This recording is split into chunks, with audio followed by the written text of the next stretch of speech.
Halo guys, kembali lagi dengan saya Alvesting dari Akademi Kripto. Kali ini kita masuk ya di modul kedua mengenai Crypto Harmonic Trading. Kali ini ya kita akan membahas ya mengenai tahapan menerapkan Harmonic Trading. Jadi sama dengan pendekatan trading lain, ketika teman-teman trading menggunakan teknik ya Harmonic Trading, teman-teman harus memiliki pertimbangan dan juga tahapan-tahapan khusus yang harus teman-teman lakukan. Jadi apa aja ya tahapan-tahapan sebelum menerapkan harmonic trading? Pertama, teman-teman melakukan analisa pattern. Kedua, teman-teman melakukan ya penentuan area invalidasi. Dan yang ketiga, teman-teman harus mengatur money dan juga risk management. Pertama kita ngomongin ya analisa pattern dulu. Jadi pada dasarnya ya harmonic, it's all about harmonic pattern. Jadi teman-teman harus ya menganalisa ya dan juga mencari harmonic pattern, baru teman-teman memvalidasi ya menggunakan analisa lain seperti menggunakan Fibonacci atau Elliott Wave. Jadi pertama kita nggak lihat trennya dulu ya, pertama kita nggak lihat entry triggernya ya, nggak lihat indikator ya, nggak lihat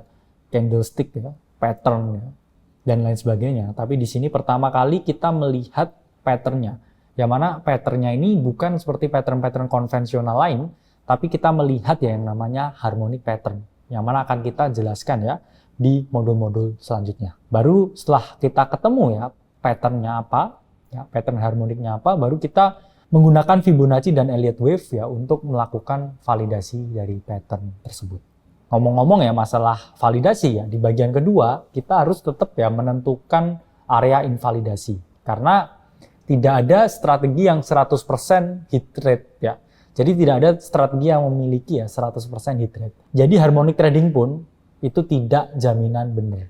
Oke? Karena pasti ya ada analisa yang gagal ya, analisa yang salah ya, meskipun teman-teman menggunakan harmonic trading. Karena nggak ada ya suatu teknik trading yang memberikan 100% ya teman-teman, tingkat ya keuntungan dengan tingkat akurasi. Karena pasti ada gagal ya, dan teman-teman harus melimitasi ya kerugian dan menentukan di mana area stop loss dan juga area entry ya, targetnya ketika trade itu berhasil. Nah, selanjutnya teman-teman harus mengatur money management ya, karena kan nggak ada yang selalu benar, nggak ada yang 100% ya di trading. Begitupun ketika teman-teman menerapkan ya harmonic trading, jadi yang paling bijak ya, teman-teman tetap meresikokan ya 0,5% ya sampai 1% dalam setiap ya kesempatan trading yang teman-teman peroleh. Jadi ketika teman-teman punya ya setup ya untuk futures trading, ya jangan langsung hajar 10%, 15% ya dalam satu kali trade ya. Batasi 1% sampai 0,5% ketika teman-teman trading ya menggunakan teknik harmonic.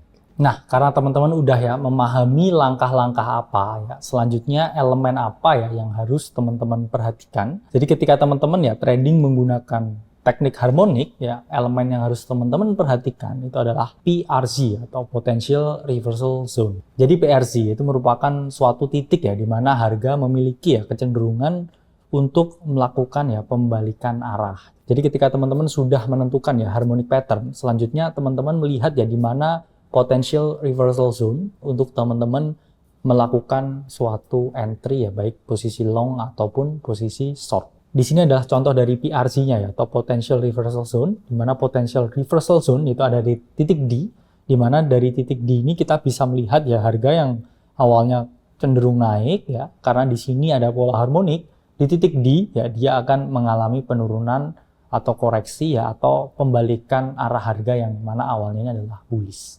Setelah kita tahu ya elemen apa ya yang teman-teman harus perhatikan, selanjutnya kita bahas ya kira-kira harmonic ini punya kelemahan atau enggak ya? Karena ini harmonic juga teknik baru, sehingga kita juga harus ngomongin ya kelemahan apa aja ya dari harmonic trading ini. Oke, satu kelemahan dari harmonic itu adalah terlalu banyak pattern. Jadi kelemahan utama ya ketika teman-teman menerapkan ya harmonic trading yaitu adalah genre trading ini ya memiliki banyak sekali ya pattern yang relatif sulit ya dihafalkan ya oleh satu-satu trader. Karena ada kecenderungan ya manusia ini yang memiliki ya photogenic memory yang baik, yang mana dia ketika melihat suatu pattern ya, melihat suatu puzzle, mereka cenderung cepat ya untuk solve the problem. Tapi ada kecenderungan juga ya beberapa orang ya, yang mana mereka ini sulit ya atau memiliki photogenic memory yang rendah, sehingga dia sangat sulit ya atau kesulitan ya spotting the pattern. Oke, jadi ini bisa menjadi salah satu kelemahan ya dari teman-teman menerapkan ya harmonic trading. Apalagi di harmonic trading ini banyak sekali ya teman-teman patternnya.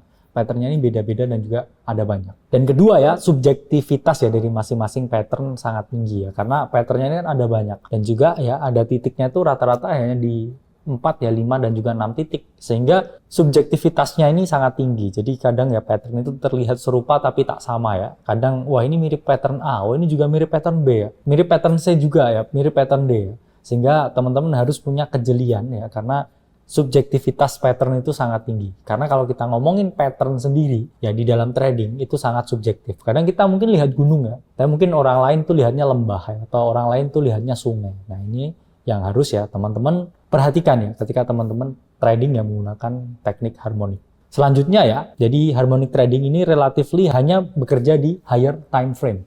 Yang mana ketika teman-teman terapkan harmonik ya di lower time frame, ini akan banyak sekali noise ya, yang mana ya sangat sulit ya teman-teman filter, sehingga teman-teman perlu ya untuk menerapkan harmonik ini di time frame yang besar. Oke, jadi di sini teman-teman udah paham ya mengenai dasar-dasar ya dari harmonic trading. Yuk kita lanjut di modul selanjutnya untuk penerapan harmonic trading di market crypto. Saya Alvesting dari Akademi Crypto, sampai berjumpa di modul selanjutnya.